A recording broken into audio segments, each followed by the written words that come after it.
Une collection de vêtements Wikipédia, une hausse de la violence sur les plateformes Meta. On est lundi, t'es dans le Quad 9 et je te fais un récap des actus de com et de marketing. On commence avec une campagne hyper ingénieuse de la part de Mercado Libre, une plateforme de e-commerce venue d'Amérique latine. L'activation s'appelle Call of Discounts et en fait ils ont mélangé gaming, influence, e-commerce et culture du web. Ils ont donc détourné le jeu Call of Duty mais en misant sur le mode Prop Hunt qui est un mode dans lequel les joueurs se cachent et se déguisent en objet du décor.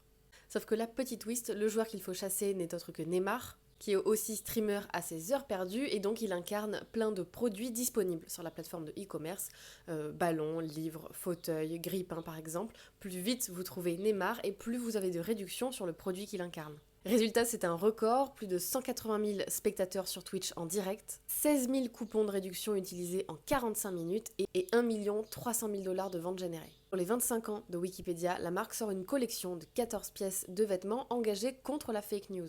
Casquettes, chaussettes, t-shirts, sweats, il y a énormément de choses. On est sur du coton 100% recyclé et 12% des ventes sont reversées à la fondation Wikipédia pour garantir une indépendance de la plateforme. Changement maintenant de système économique pour WhatsApp qui va maintenant intégrer de la publicité. Alors pas de panique, les pubs ne vont pas s'incruster dans vos conversations privées, dans les groupes ou encore les appels, ce sera uniquement dans l'onglet Actu.